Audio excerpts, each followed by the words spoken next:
me. How's it hanging? How's it happen? You guys know this is Kevin from the Chord Progression Podcast. The podcast, what Soul Magazine describes as the one that initiates profound discussions with rock and metal artists, song fans, discover the creative workflow, other famous musicians, and understand the factors that make the band succeed or fall from fame.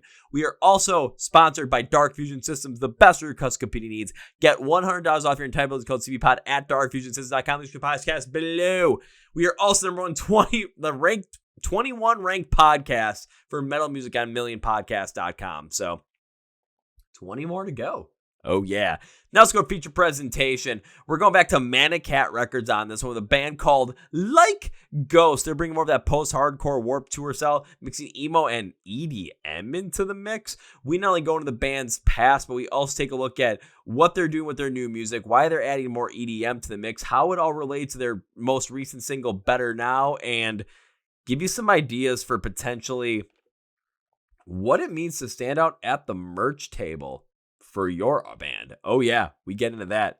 Plus tequila and margaritas. You guys ready? Let's go! Yeah. Well, ladies and gentlemen, boys and girls, listeners of the Chord Progression Podcast, we have brought a number of people from the great label of Manic Cat Records onto the podcast, including the guy who owns and runs and operates the label as well. So, that was 2024. Now we're into 2025. And what do we got for you today? We've got more artists from Manic Cat Records coming your way. This band was formed back in 2014, bringing you that emo post-hardcore style for fans of bands like A Day to Remember, Misfortune, and Glass Hands, releasing a single called Better Now back in June of 2025, which is the first single off of their sophomore EP. I didn't get a name or a date on that, so maybe we'll get it from the guys. Maybe we won't. Who knows? But there's more new music coming from them. So let's get to know them. So please welcome the guys from Like Ghosts to the podcast. So gentlemen, welcome to the Chord Progression Podcast. Thank you for having us. Thanks, man. Thank you for having us. What an introduction, man. Thank you. I love it. Hey, you got to go big and ballsy for the introduction. I didn't wear a shirt that said Incrediballs for nothing. I got to go balls to the wall. Good call. Had to do it. But how are you guys doing today? How is everything going in the world of Like Ghosts, especially as we are in 2025, the second half of it, surprisingly enough? And yeah, just what's been going on in your world at this moment? Everything's fantastic, man. We are working on the EP that you were just referring to. We're playing some shows. We're obviously we have a new label. This has been one of the busiest years that we've had. I'm sure we'll get into all of it, but yeah, we got a lot going on. Hey, a lot going on is a good thing, especially as an artist, especially as a band. You know, when you're, think about back when you were kids, it's like, this is what you wanted to be doing. This is what younger you would look and be like, you're the coolest guy I think I could possibly imagine. I'm glad I am you. And you're thinking, there's a lot of work to be done, but that's when you know it's worth it. That's when you know things are going and happening where there's so much to do, but you still have that like drive to continue to do it. You want to do it. That's where a lot of it really comes forward. And glad to have that happen. Yeah, dude, if teenage me would be stoked right now, bro. Oh, for sure. Teenage you might be like almost bursting in his pants at this point in time because He already did. Maybe twice already. I mean, you never know. The reboot time might have been impressive on him. Who knows? I'm not going into that, but let's go into the band specifically because I'm not sure how many people in my audience are going to know exactly who Like Ghosts is. So I love to hear the origin story of the band, how this all come to fruition so we can get better attached to the band and better know you guys. And if you want to make it as captivating and as great and as like franchise changing as the first Iron Man movie and that good of quality with your origin story, go for it. So, oh man, that's a big undertaking. So the band started in 2014. So it came together because Gage and I were just coming out of a pop punk band that we were playing in, and it just didn't work out. But I had wanted to continue writing music, and at the time we weren't we hadn't had any contact in a few months. And so I got a hold of Gage and I asked him, like, hey bro, I still want to play music, but I don't really want to do that style anymore. Kind of want to do something a little heavier. My tastes have changed and all that. We're getting older. So we decided to start making music. And the early stages of Like Ghosts is kind of like a mixed bag of things, but Gage and I formed it with a friend of ours and drummer at the time. We don't have a drummer right now, but at the time, and then finding later Andrew, and then after Andrew comes Tyler. But basically it kind of came down to we still wanted to keep playing music. We didn't want to keep playing kind of like that pop punk style of like what All Time Low and Boys Like Girls were doing at the time, like 2010, 2012 stuff. And we kind of came together and decided that we were going to go this post-hardcore, heavier Warped Tour scene type of style.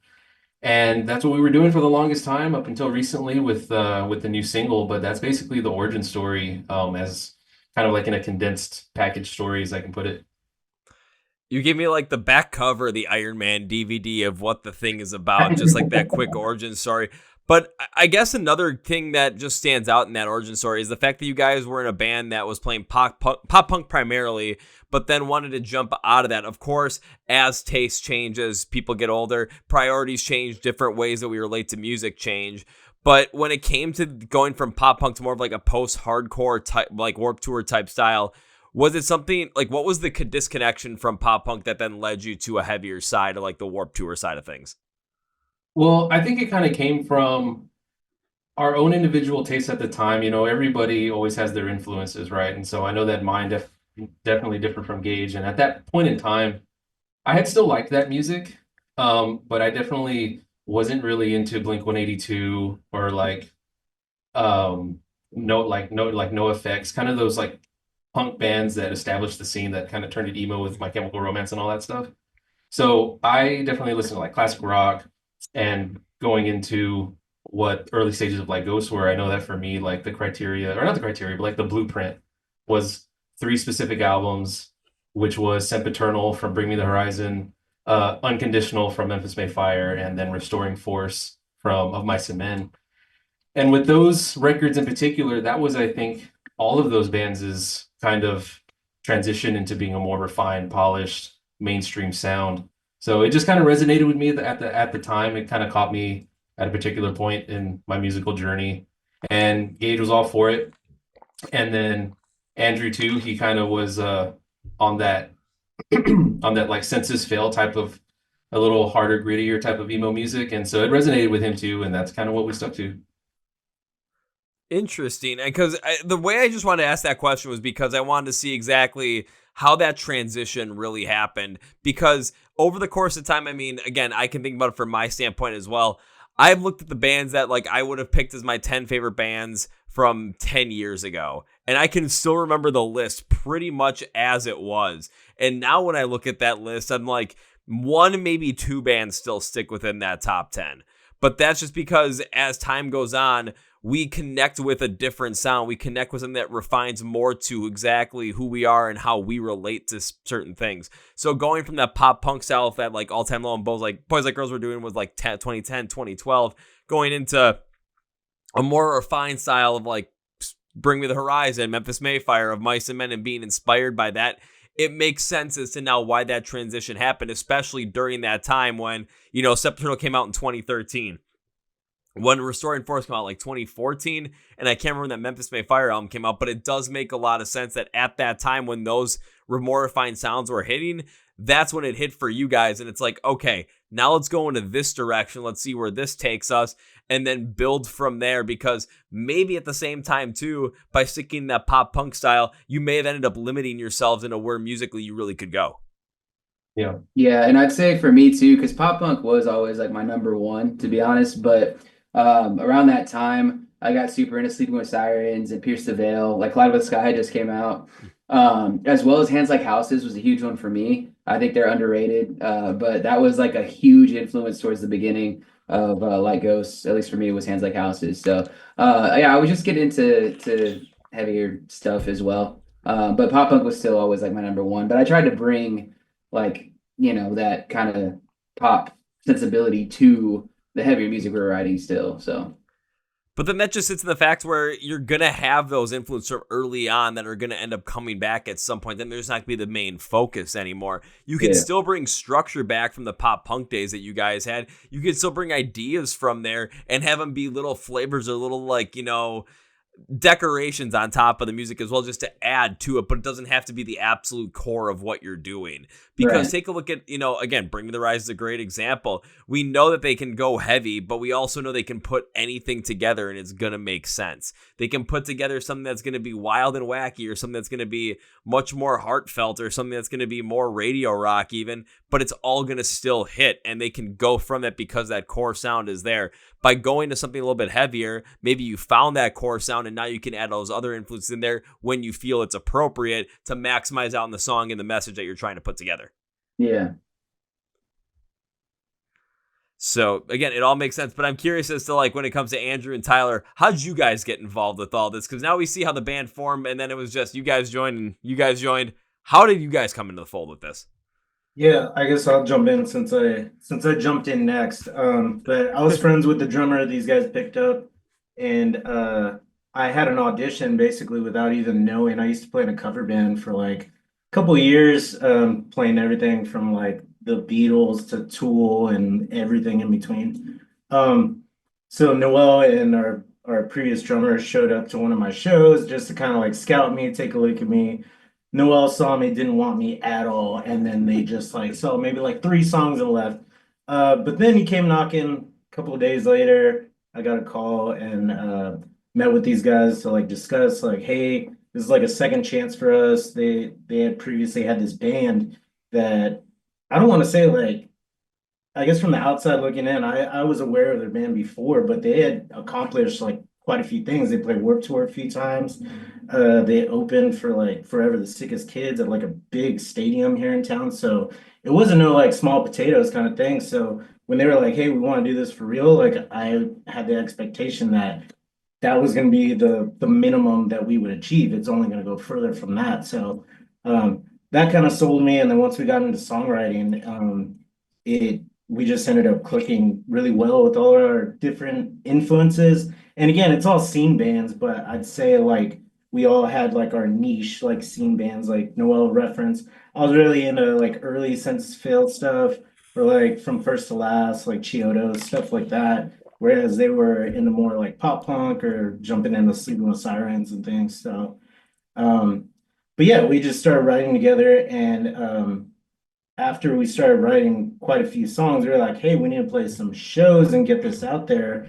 And it became evident that we need a bass player, huh? So then became the hunt for a bass player. Which took a really long time, I might. Yeah, I mean, and I'm glad we did, because a lot of bands like to, or at least now, backtrack the bass. You see 2 or 3 guitar players and no bass player. So I think it's really important to add something on the live aspect, but Tyler's been a great addition. But he can tell you how he kind of jumped in. I'll go ahead and jump in. This is going to come full circle, I promise. But I was kind of found like a Pokemon, just a random encounter.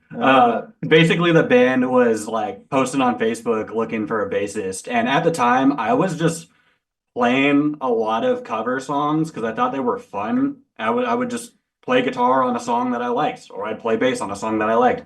And Set It Off had just dropped Duality. And Bleak December was on there, and the bass tone on that song is insane. And I was like, dude, I own a bass. I'm going to play this and do this for fun. So I made a video just for that, and then happened to see that like Ghost was looking for a bassist. And I listened to some of the originals because I knew they were a local band. But at the time, I lived far out in the city. It was really hard for me to get to shows. So I didn't really know what Like Ghost sounded like. So I listened to the 2 songs that were out at the time, which were Fire and With Friends Like Me, and really digged like the pop punk, but like kind of metalcore aspect of it at the time to me. And I went ahead and just left a message and shot him over the cover. And then Gage decided to hear me out and came through to meet me and stuff, and listened to like what I could do on bass, figured out if I would be a good fit or not, kind of vetted me. I'd say kind of thoroughly for being like teenagers at the time. It was kind of like a job interview in my own house, But it came full circle because when I finally got to like have an in-person interview tryout, whatever you'd call it. Same thing with Andrew.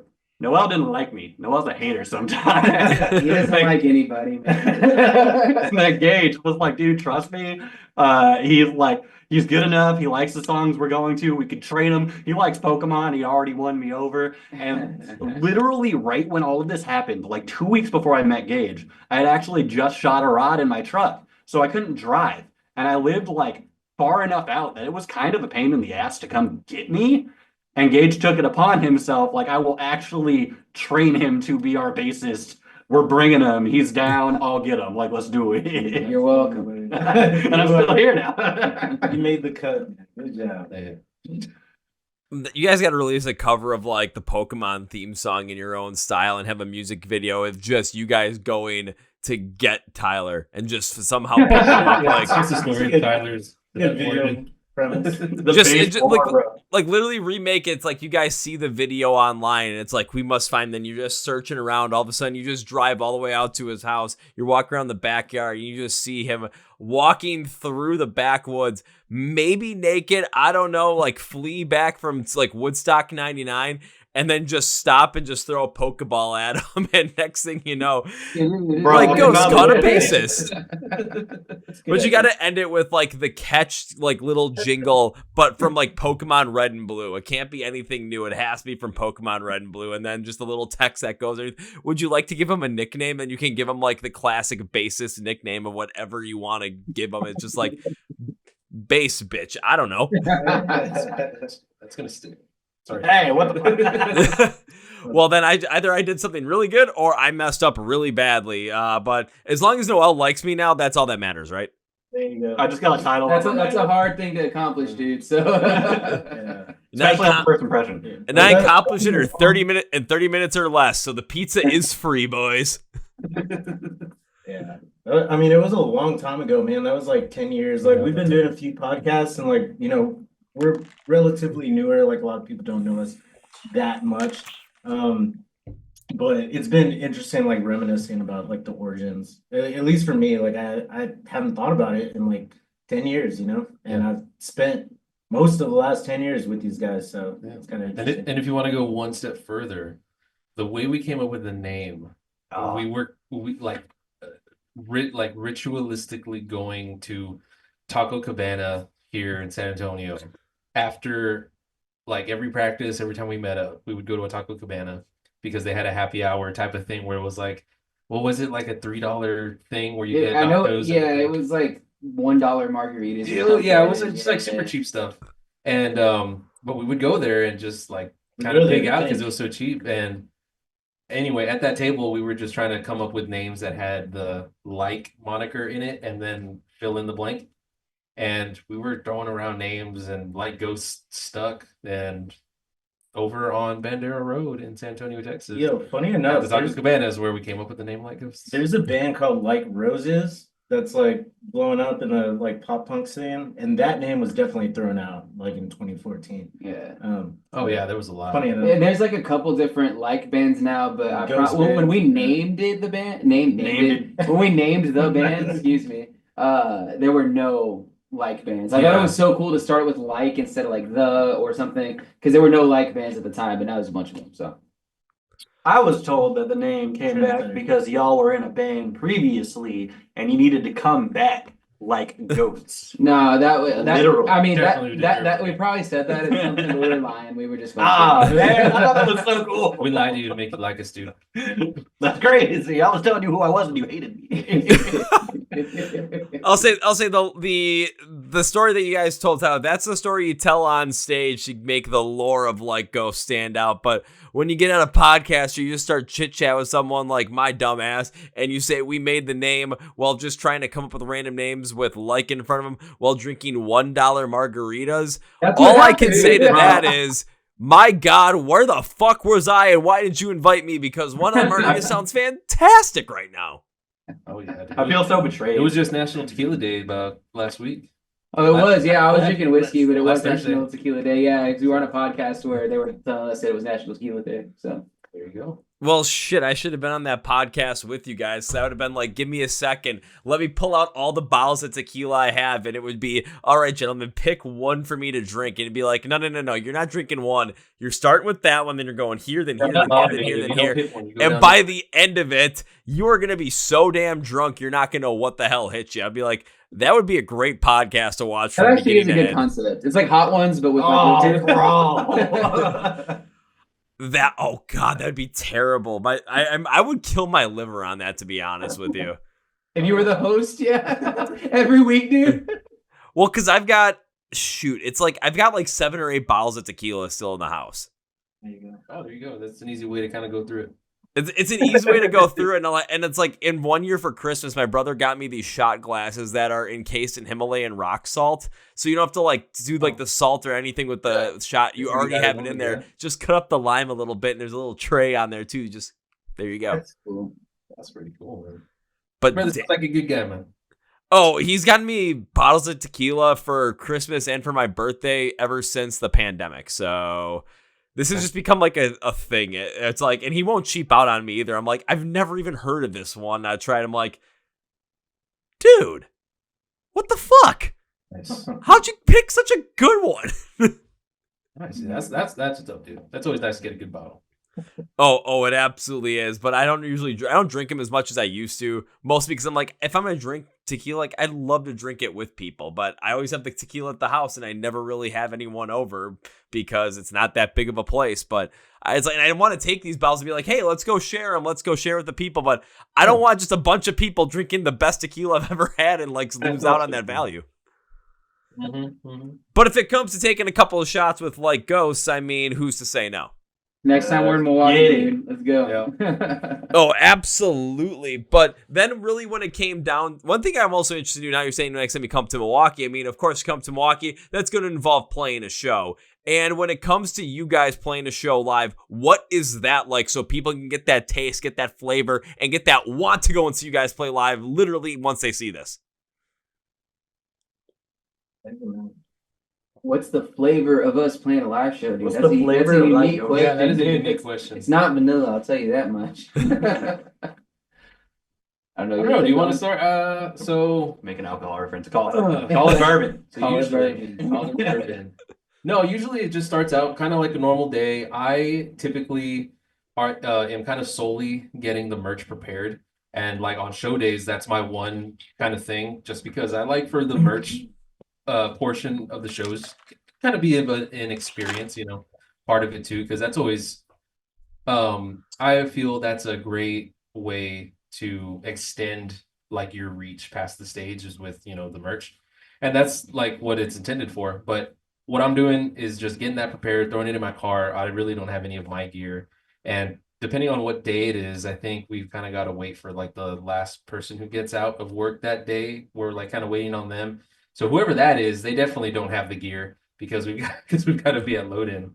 But that's kind of how my day starts. And if any of you guys have like a ritual or something, I kind of don't know about it, so feel free to jump in on that. No rituals, but I will say, because I think the question was more just like letting the fans know what the actual like live show is like. But you touched on the merch, and like honestly, like I think our merch is kind of an experience thanks to this guy. He really that's his department. He really does it better than most bands that I've seen. So our merch table is a sight to behold. No credit to me, all credit to this guy. But that's one thing you will see there is a pretty cool merch table, if I do say so myself. And I think recently we've just, like with our new direction, which I'm sure we'll get into, we're blending a lot of EDM influence with the post-hardcore influence in a way that I think, I don't want to speak because there could be other bands out there, but I think the way in which we're doing it is pretty unique. So there is some things like I see a lot of bands that, or maybe just artists in general, and I'm not necessarily against this, but I do see a lot of artists that use that are very backtrack heavy and maybe not as live heavy, right? And then you have a lot of other bands that are super just live, like it's literally like they still use real amps and it's a couple guitar players and a drummer and a singer and that's it, right? And on one hand, like if you're using a lot of backtracks, like it's a really thick full sound, but it's pre-recorded and stuff, right? And then on the other end, maybe you have, it's all live and you get to capture those special moments from a live band. But maybe it's like a little thin sounding, right? I think maybe the way that we're doing it, combining those electronic elements with live instruments, a lot of live instruments,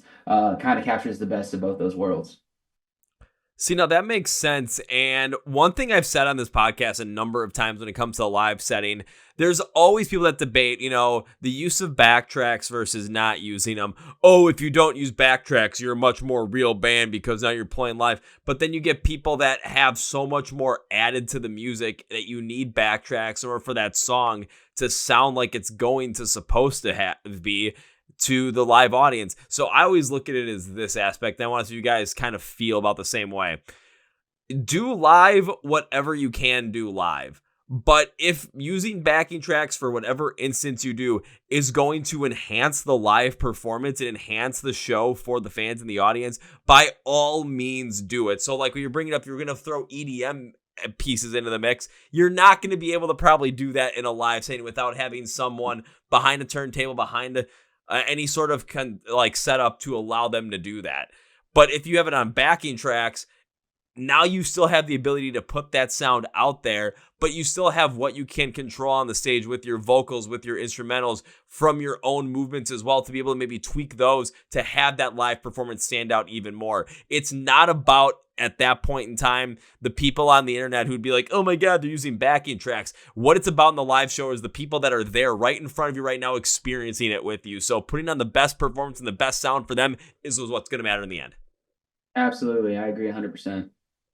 Yeah, I totally agree. Like when we play a show, we want it to be an experience, and then hopefully they want to remember that experience by, like Noel had said, buying some merch, go home with something to remember it and come back to another show. So, I think we would be doing an injustice if we weren't given our best like musical sound. But like you're saying, we're gonna play everything we can possibly play, but that doesn't mean I'm going to be trying to rip a guitar solo and like do synth at the same time. But yeah, I think we've done a good job of like balancing the two. And as we like fall into this new sound, I think we'll find, even more efficient ways to do it. Yeah, and we're really kind of looking forward to what these new batch of shows look like, because we're having to like rebuild our show currently to fit what we're doing for the EP. Because everything was more of an additive to what the core instrumentation was, but now we kind of have to think about like what is like just those pieces that are going to make it, like how Gabe was saying, like more EDM driven, or not EDM driven, but just to where you kind of ride that line between having the instrumentation play or having the tracks be an additive and all of that. So it's really cool that we're kind of going through that process as well.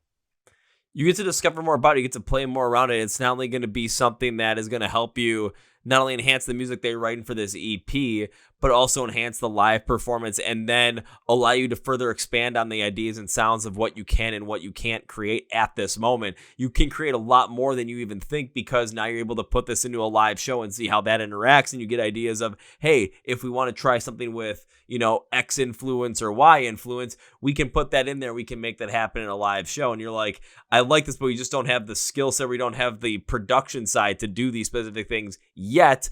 Okay, then how do we get there if we're influenced by this? Because we know we can do it. We just need to get the proper resources in for it. So it makes sense. I do want to go in the new direction that you guys are going in, but I do want to ask specifically about that merch table, because the merch table is surprisingly something that you like. It is an extension of the show afterwards. And I've seen plenty of merch booths, seen plenty of merch tables, and they're all the same. Very few stand out. So what do you do to make yours stand out? Like, yeah, no, dude, our merch stand, like, I've seen a lot of merch stands too, obviously, and I'm not just trying to like toot my horn or anything, but I think ours does stand out. All credit to this guy. If you want to take it away, I think ours is good, and how you built that concept and everything. So, first of all, I like it to be well lit. So that's one thing. I think people don't think about that. That's kind of a missing component, because when the bands are playing, usually only in between is when like the club turns the lights on and then people can roam around, get another drink or whatever.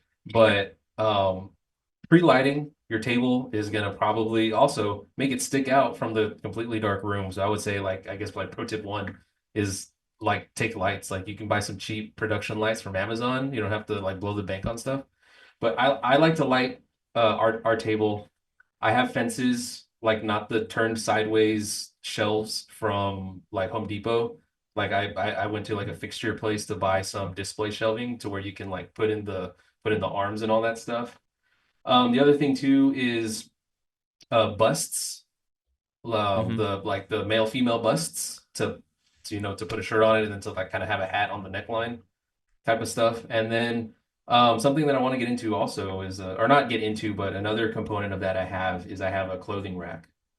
So instead of just it being like behind me or on the table, somebody can walk up and actually like touch it and like shop, right? Because your merch, it's a merch booth, but you want it to be like a shop to go in and feel it, go through the hangers, and that's kind of the tactile experience part that I was talking about. And I have a whole blueprint of something I want to build that collapses perfectly for whenever we can build it. But I have a whole thing to where it's like almost kind of a foldable store. So that's kind of something I've lined up too.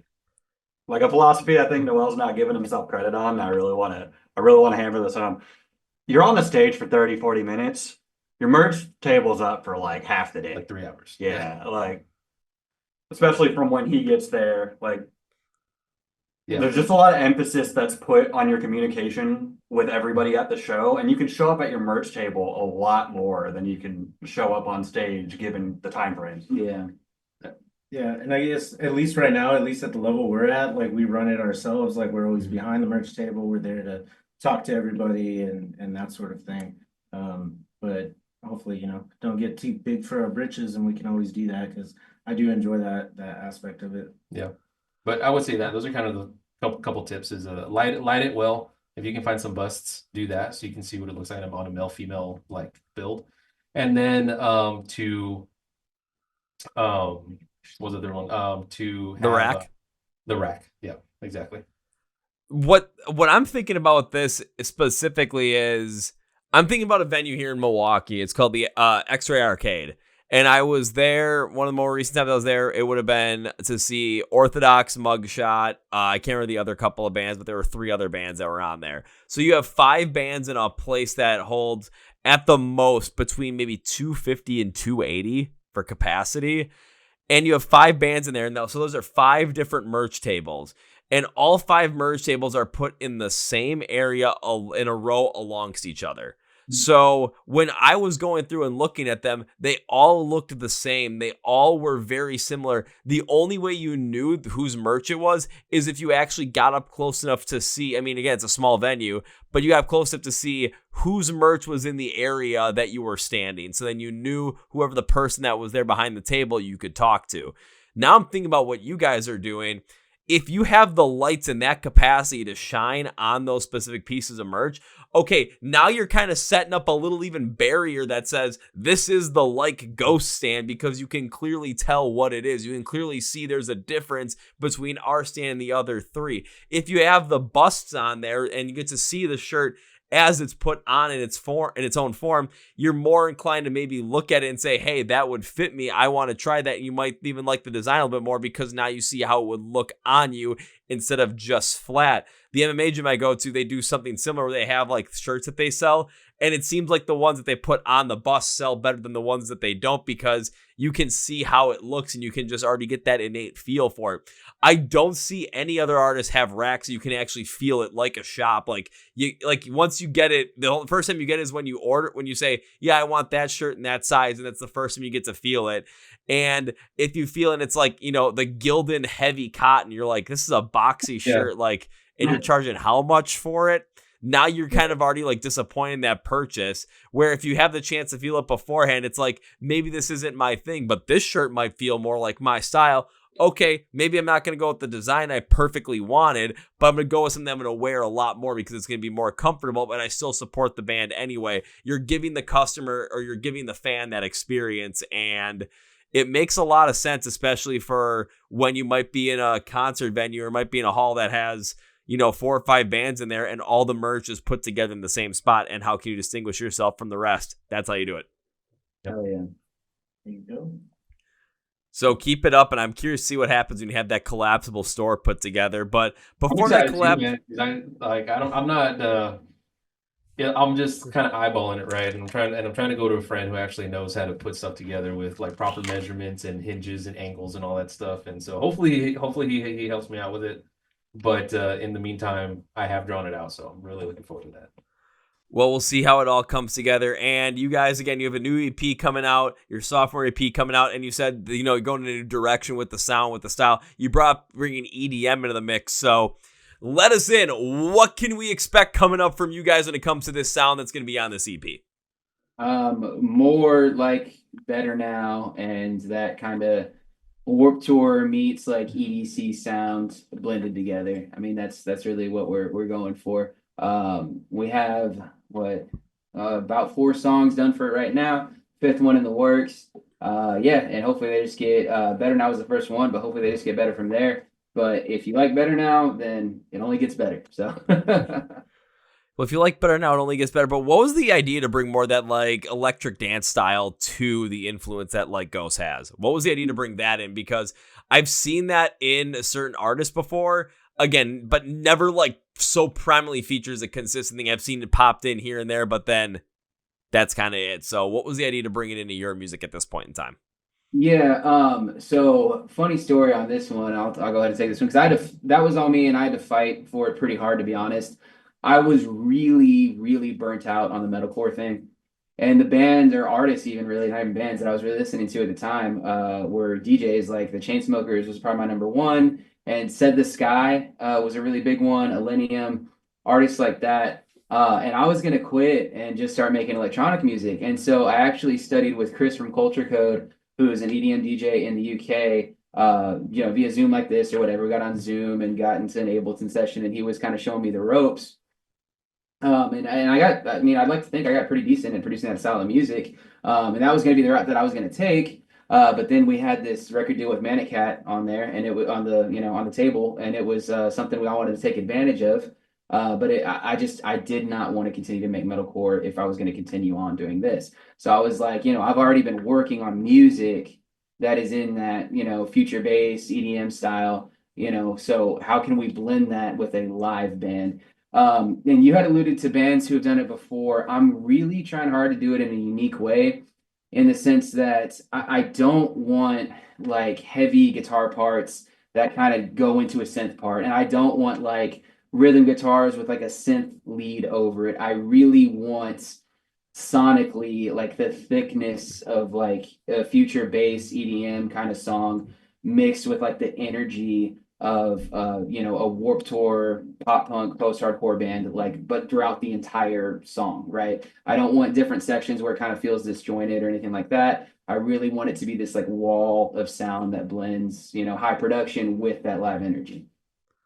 I can understand that because when I'm thinking about like the heavier side music that has brought that in there, most of the examples that I can think of, there's always a lead in of something that's heavier or something that like a transition or connection to something that's heavier. A great example of that is the bridge and the breakdown to a song called Rolling Stone by Falling in Reverse, because the breakdown has this heavy EDM piece to it, but it's all connected to a much heavier guitar riff, and it's led into by an unclean growl. So it's like, okay, we're seeing that connected there, but then it doesn't really have a huge place in the rest of the song in terms of having that EDM piece that's in there.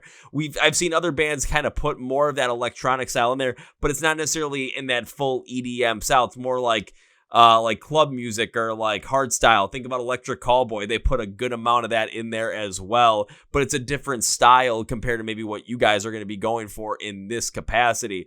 And I can understand being burnt out on metalcore too, because there are some bands that's like, when I was really getting into metalcore back in like 2018, 2019, yeah, I'll still listen to them every now and again, but man, do they just not hit the same as they once did, just because maybe I'm a little burnt out on the style. maybe I'm a little burnt out on the sound, but I hear certain bands doing new things with it. And I'm like, I'm jazzed up about it because I can see the expansion of where the sound can really go, whether it's in a heavier side, whether it's in a lighter side, whether you're bringing in different theatrics and there are different ideas in there, or a band like I just recently interviewed called Dreamwake. They had more of this synthwave additive to it. And in their most recent record, they added the saxophone to it as well. I'm like, they still go heavy, but my God, does the transition sound so unique and so different, and it just hooks you in. So you guys doing it with an EDM focus could very well have that exact same effect.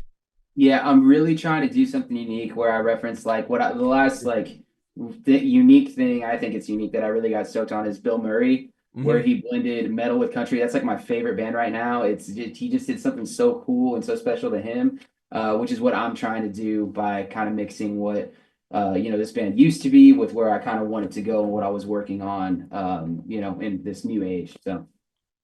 So that makes a lot of sense. And again, you're seeing bands too blending different styles together. And it's just people are taking to because maybe it's new, maybe it's fresh, but maybe we're seeing something that we never saw before. And heavier music that's blending into this is becoming more and more prominent. I mean, we brought Bring Me the Horizon. They've done this pretty consistently with styles. Falling Reverse has done this wildly with styles as well.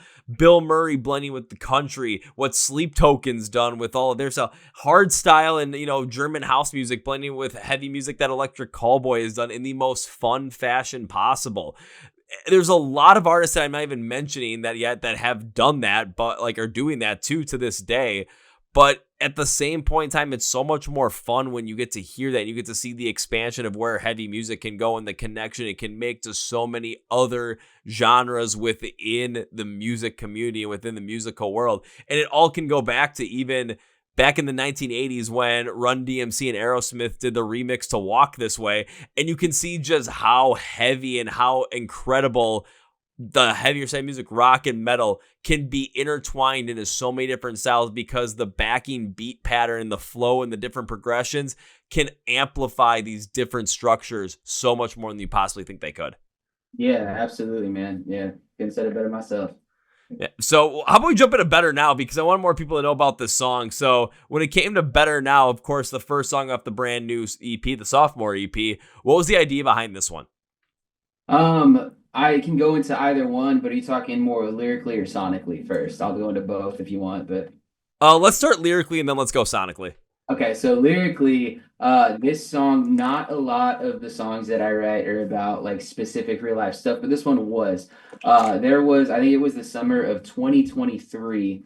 It was funny that, it wasn't funny at the time, but all of us were going through breakups at the same time. Like at the same time, dude. And I remember, when you're going through a breakup, typically you lean on your friends more and you start spending time with them, which we were doing. And we were at an emo night at a bar called the Brass Monkey here in San Antonio, Texas, which is usually a really fun time. And it should have been that night too. But I remember we were all drinking pretty heavily and everybody was on their phone. Like I remember I was on my phone. I look up and they're all on their phone too. And everybody's looking upset. It's just not a good time. And, everybody's hurt. Everybody's sad. And like, I just remember that specific moment, and I'm like thinking to myself like, oh, they're probably like texting their ex and stuff like that. Maybe I should text my ex, right? I should call her. But like like that's what that was about, like that moment right there. It was a very like distinct moment in my inebriated mind at the time, and I took that and kind of built off of that moment lyrically, kind of writing about all of us, really, not just me, for that song. So lyrically, it's a really cool song just because it's a very specific moment that inspired it, which a lot of my songs aren't about necessarily like real life situations. So see that I kind of get that too, especially not every artist want to write about real life situations, but sometimes the real life pieces can just be the most powerful thing you want to write about and get into it. And of course, I'm thinking about listening through the lyrics, I picked that up. But the thing that stood out to me about this was, when you think about a relationship or think about, back when you were a kid and all of a sudden you think everything is perfect, everything is great, and you don't necessarily see some of the negatives that are going on there. And then when all of a sudden the negatives hit and you have go through the breakup or, you realize that life isn't what you thought it was going to be, it's like that charade just shatters. And the crazy thing about the sound, especially from the beginning with the guitar tone, and this is something I really picked up on, was It had this higher pitch feel, but there's some somber like programming specifically behind it. So it created a lighter side of this potential emo feel, and you're connecting with it as a fan of the style from something I even brought back to like the late 2000s, think about like 2008. And it had a feeling of like, that charade of what life was or what you thought it was being completely wiped away and just shattered right in front of you, similar to what so many people and so many kids went through during 2008 and the financial crisis. It's just like where you thought things were going, where you thought life was, where you thought life was going to be, like it completely shattered in front of you in the charade of, maybe working harder and getting everything that you worked hard for just shattered in front of you because all of a sudden you're seeing the consequences of real world economics playing out in front of you. And it's like, well, shit. Life isn't what you thought it would be. Similar like a breakup too. It's like now you're looking at your phone, in a drunken emo night. You're like, shit. This life isn't what I thought it was going to be. And it kind of like reality just hits you and the charade is gone. But like just the tone on the guitar and the way that the programming worked behind, especially in the intro, it brought that emotive feeling right to the forefront. Yeah, that's awesome, man. I'm glad to hear that sonically it did that, and that even played into the emotion that I was trying to go for. So Yeah, I love that analysis. And Gage actually wrote that guitar riff, and I remember when he wrote it, I was like thinking like, dude, that's really good. We changed it. We ended up changing the key and like some things like that. But I will say, talking about the guitar tone, we had it mostly like that and demoed out, and Gage will go into the production of it all, how we demo songs like fully all the way through. But when we did take it to our producer, it ended up being like a different guitar tone. And when we heard our first mix back, Gage was like, no, we got to change that guitar tone back. And yeah, it makes a lot of sense. Like it just fits with the song, everything we were going for. that is funny because two things on that. Number one, when I was trying to steer the band in this more like pop dance like direction, right? Like the stipulation was like, because I wrote maybe 100 demos at this point, and like little riffs and things here and there, but it has to be something that everybody fucks with, right? Mm-hmm. And that was the first one where everybody was like, okay, like this is something, like continue this, right? On that little riff or whatever. And I made that guitar tone myself. And I remember when we got to the actual like mixed version, at least the first one, that guitar tone in that intro had changed. And yeah, I fought to get that put back the way it was, right? Because like I kind of thought it just sounded better, but I didn't even think about it kind of speaking in that way, so Yeah, and that's one of those things too, because I guess to like further clarify the sound, right? Like we were doing post-hardcore, like metalcore for a long time, so we go with our normal producer, and he's like, okay, this is the light ghost tone. Let me put that guitar here, and we had to change it back, like to like kind of where we're going. You were talking about other bands that have done this kind of before. Like the one that I thought of initially was like Inner Shikari, because I was like a huge fan of like Take to the Skies, like 2007 or 8, whatever that was. But it's not like heavy. It's more pop sensibility with like some EDM in there as well. we've covered a lot of Chainsmokers songs, like 3, right? Right. So like, and in our day or whatever, we made pop goes punk version styles of that. So almost what I was going for was like do that, but like with original music. You know what I mean? So. Yeah, and those pop goes punk styles, I mean, there's some of those songs that you listen to them and they still absolutely hit every time you listen to them. I think of, Last Friday Night, the one that What Was Me covered, or when We Came As Romans covered Glad You Came, or of course, I think the one that everyone knows when, but it's not necessarily like any kind of EDM related, but definitely pop related, When I Prevail covered Blank Space by Taylor Swift. It's just like, I mean, you can see the connection that's there. You can see how that all intertwines together. And on Better Now, it even intertwined too. And you brought a little bit more of that like EDM style into the chorus because it had this drumming and guitar work that's a little bit more spaced out. You can see the fullness of the vocals in that portion, expressing that frustration of losing that one person, kind of saying like, I hope they're doing better now. But when that pain is just, and the reality of it is just sitting right inside you. But then you get to the production side where the EDM part and the synth part in the back kind of creates that feeling that things suck, but can still get better in the end. It adds that some positive feeling to the song overall, but also shows kind of how we just got to keep moving forward with our lives and keep chugging along, because if we sit kind of in that, we're never going to get to that feeling of, hey, we can still do better. The synth idea gives it more that EDM house feel to it, but it does create a cool addition because it shows where the song can potentially go and shows you where you could potentially go further on from the meaning of the song and where you can get better from it, where you can actually be better now, but you kind of got to take that jump and you got to take that risk. I love that, man. I mean, when I wrote it, I had something lyrically I had, and then there was definitely a direction I was trying to go sonically. But I never even, thought about how those two kind of work together to present that message. But, if people listening to it, if they could take away from that like you did, that's fantastic. That's great. That makes me like the song even more. So that's what I love to do. I love to be able to find out about a band or bring them on the podcast. I'm like, I'm going to listen to what you got. And if I'm going to listen to it, I'm going to deep dive it the way I normally would, because, maybe there's something where I'm not going to see it from the surface level. But if I think about it and I start to really take a look at the song piece by piece, I might find something there that I never thought I was going to find in there. And it just kind of sits in like, whoa, now I see why you did that. I see why you put that in there.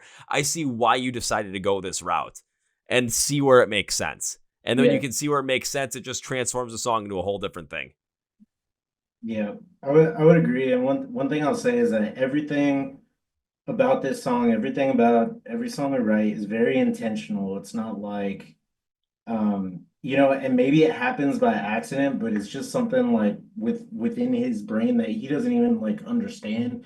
But it just comes out that way. And then when somebody that can analyze it really, we're like, damn, you know what? I didn't even think about it that way, and that's just what came out of you, so to speak. Yeah, I mean that one just came out of me. It really did. The emotions in Gabe's subconscious are on some sort of synced up level that this is just going to keep happening. So when it comes to like what to expect next when it comes with this, EP, in terms of like when are we going to see more music from this? When's the full release going to come out? What can you guys tell us?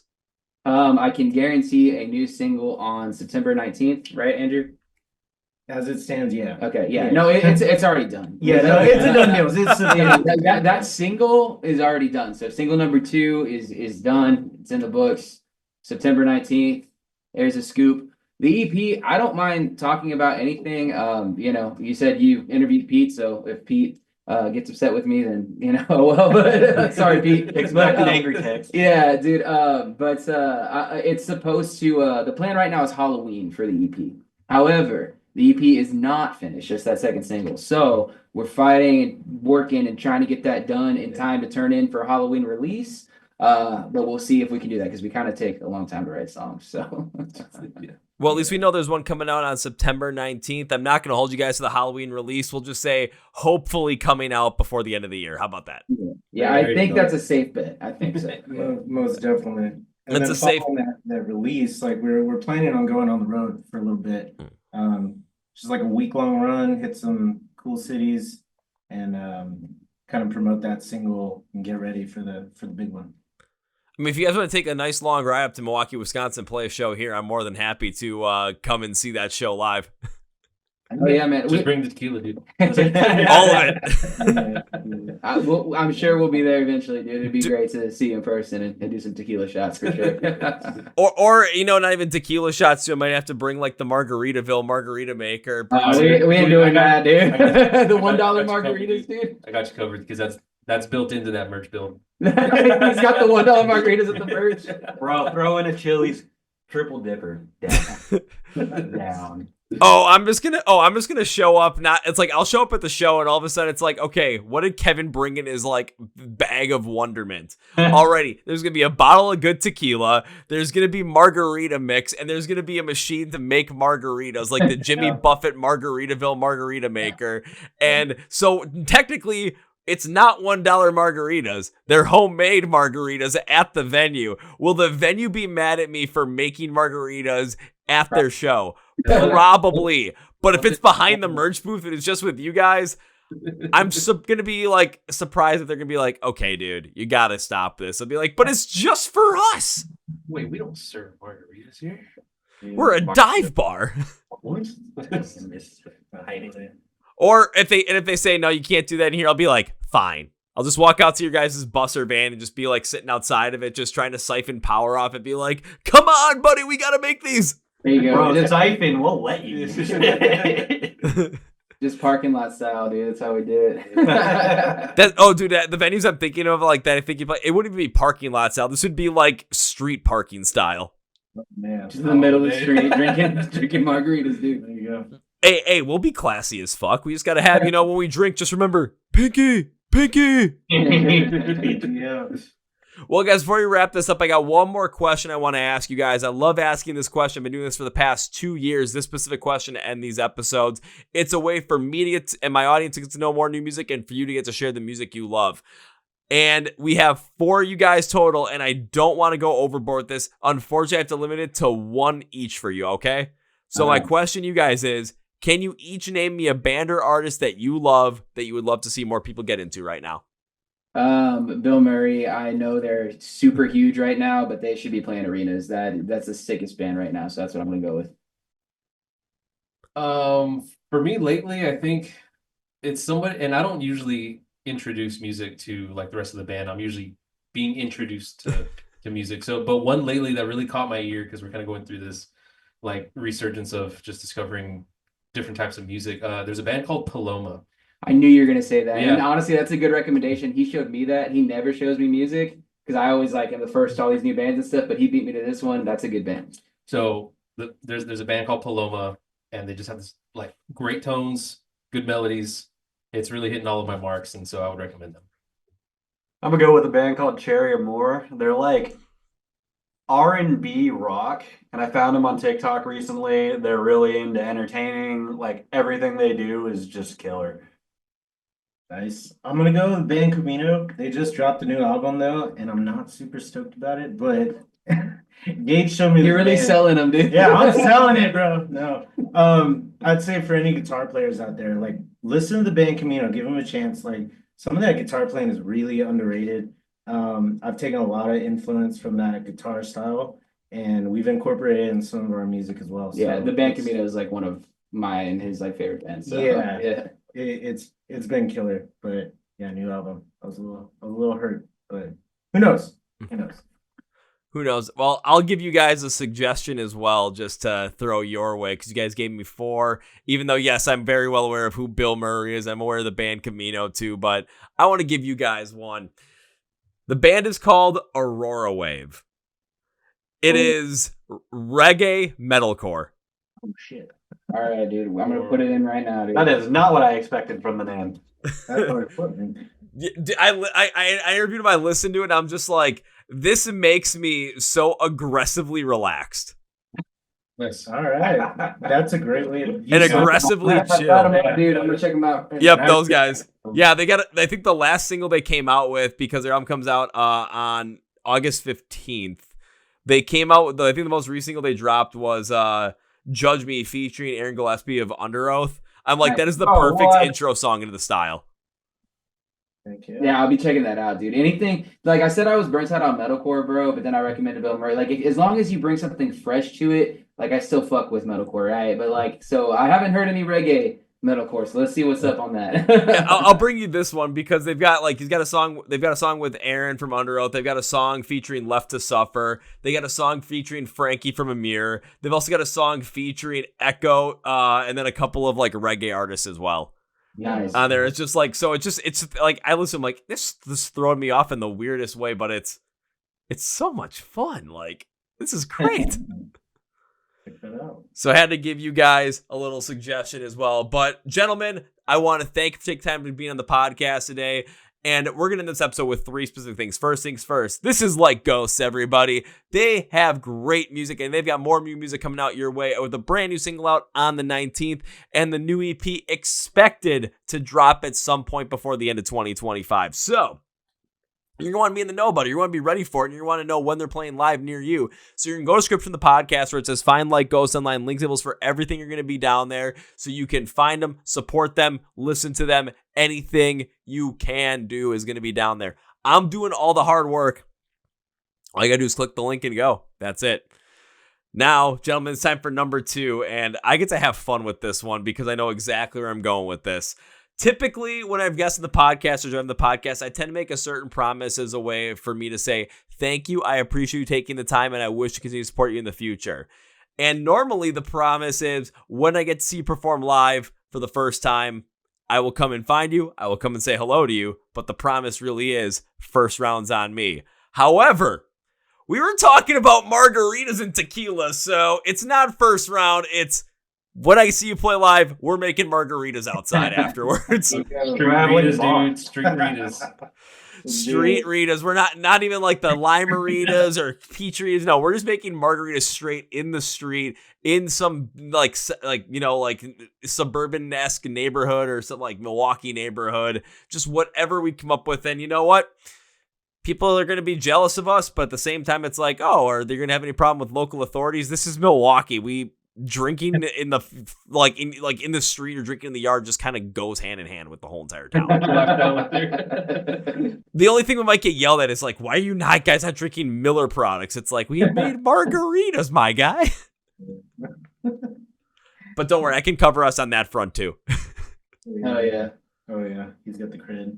Oh, yeah. But now it's time for number 3. I cannot end this episode in all good conscience by saying goodbye. That is way too final because I would love to continue to support you guys. Love to be back in the podcast again in the future. And, guys, made a promise of margaritas, so goodbye can't happen.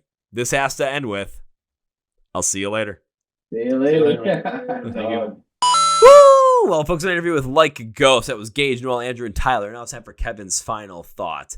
I think they make a great point when they talk about transitioning from pop punk to more of like that post-hardcore Warped Tour scene, just because, again, pop punk wasn't necessarily creating for them in terms of their creative juices or creative flow. But by going to more of that like Warped Tour post-hardcore thing, maybe that's really what connected to them. They found a core sound there. And we were talking about how they could bring in some pop punk influences into the sound as well. Now with their new EP, they're bringing in more EDM elements into the mix. And we brought up artists that were doing different things that we saw. Bring Me the Horizon always do different things. Their music falling in reverse, doing that. What Sleep Token has done, what Electric Callboy has done. Brought up what a recent band we interviewed on the podcast with Reggae Core, with Aurora Wave, what they've done. And it just has this feeling of like, you're seeing how much metal music and heavy music can really contain this vast ability to create off of it and connect with other types of influence. Well, Bill Murray, another great example, country and heavy music. Yeah, it's absolutely working right now. People are getting into it because there's such, not necessarily a want for this stuff, but it's because it is just scratching an itch that you never knew was there. And I'm glad Like Ghost is going down that road, especially on the EDM side, because you never know what might take to it. You never know what from their past, and especially from the pop punk sounds, how it can turn into something even more with an EDM focus on their heavier side of post-hardcore. So there's a lot to be had here and a lot to really get into and a lot to be excited for. So we'll see what Like Ghost has in store for us. When it comes to finding Like Ghost online, please go straight to the podcast where it says Find Like Ghost on. Links for everything can be down there, along with the Chord Progression Podcast for social media. So please follow us as well. Hit the subscribe button right down here if you're on YouTube. Hit the subscribe or follow button on Spotify and Apple Podcasts. Hit the like button on these episodes to help push us in the algorithm and get more people to know about the Chord Progression Podcast and these great bands. I want to thank the guys. Thank you. And that's going to be for me today. Thank you for listening to the Chord Progression Podcast. My name is Kevin. And you guys know how in every single one does. Big, healthy, and hearty. See ya! Yeah.